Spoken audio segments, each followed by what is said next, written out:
বোন, আপনি আরো লিখেছেন, টিভিতে কোন এক অনুষ্ঠানে শুনেছি রাসূলুল্লাহ সাল্লাল্লাহু আলাইহি ওয়াসাল্লাম শেষ রাতে তাহাজ্জুদ নামাজ ৮ রাকাত ও বেতের নামাজ ৩ রাকাত, মোট ১১ রাকাত নামাজ পড়তেন। প্রশ্ন হলো, তাহাজ্জুদ নামাজ কি ৮ রাকাত পড়তে হবে? বেতের নামাজ এশার নামাজের সাথে পড়া যাবে কি? বেতের নামাজ কেন সব নামাজের শেষে পড়তে হয়? অনেকগুলো প্রশ্ন করেছেন এবং প্রশ্নগুলো এত বিস্তারিত আলোচনা দাবি রাখেছে কয়েক ঘন্টার প্রশ্ন।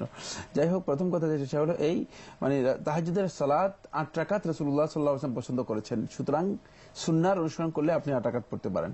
কিন্তু রাসূলুল্লাহ সাল্লাল্লাহু আলাইহি ওয়াসাল্লাম নির্দিষ্ট করে যাননি। রাতের নামাজকে রাসূলুল্লাহ সাল্লাল্লাহু আলাইহি ওয়াসাল্লাম জানিয়ে দিয়েছেন আমাদেরকে, এই কথা বলে যে সলাতুল লাইলি মাসনা মাসনা, রাতের নামাজ তোমরা যখন আদায় করবে তখন 2 রাকাত 2 রাকাত করে আদায় করবে। 2 রাকাত 2 রাকাত করে যেই যতটুকু সম্ভব হয় ততটুকু আদায় করবেন। যেহেতু রাসূলুল্লাহ সাল্লাল্লাহু আলাইহি ওয়াসাল্লাম দীর্ঘ সময় আদায় করতেন, রাসূলুল্লাহ সাল্লাল্লাহু আলাইহি ওয়াসাল্লাম 8 রাকাতের বেশি আদায় করার সুযোগ ছিল না, সেটা এই জন্য তিনি 8 রাকাতের মধ্যে আমাদের বোধহয় 80 রাকাতের সমান হবে। রাসূল সাল্লাল্লাহু আলাইহি ওয়াসাল্লাম লম্বা আদায় করতেন। তো এক্ষেত্রে মানে মূল কথা যেটা সেটা হচ্ছে এই, আপনি 4 রাকাত আদায় করতে পারেন, 6 রাকাত আদায় করতে পারেন, 8 রাকাত আদায় করতে পারেন, 10 রাকাত আদায় করতে পারেন, আপনি আপনার সুযোগ মতো আদায় করতে পারেন। তবে বাধ্যতামূলক রয়েছে। রাসূল সাল্লাল্লাহু আলাইহি ওয়াসাল্লাম এটাকে 8 রাকাত পড়েছেন, এটি আয়েশা রাদিয়াল্লাহু তাআলা বর্ণিত সহিহ বুখারী এবং মুসলিমের সহিহ হাদিস দ্বারা সাব্যস্ত হয়েছে। সুতরাং সেটার উপর আপনি যদি সীমাবদ্ধ করেন, এটি সুন্নাহর অনুসরণ করলেন, কোনো সন্দেহ নেই।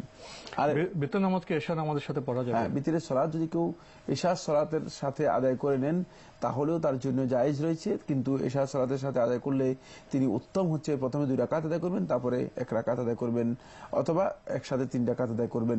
এটা হলো উত্তম তরিকা। জি, উনি জানতে চেয়েছেন বেতের নামাজ কেন সব নামাজের শেষে পড়তে হয়?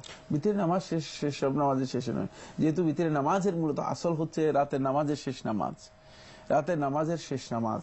এই জন্য রাসূলুল্লাহ সাল্লাল্লাহু আলাইহি ওয়াসাল্লাম হাদিসের মধ্যে নির্দেশ দিয়েছেন, ওয়াজআল আখিরা সালাতিকুম সালাতুল বিতর, তোমরা তোমাদের শেষ সালাত যেটা রাতের সালাত, এই রাতের সালাতের শেষ সালাত হিসেবে তোমরা সালাতুল ফিতর আদায় করো, বিতরের নামাজ আদায় করো, যেহেতু এটা রাতের নামাজের শেষ নামাজ।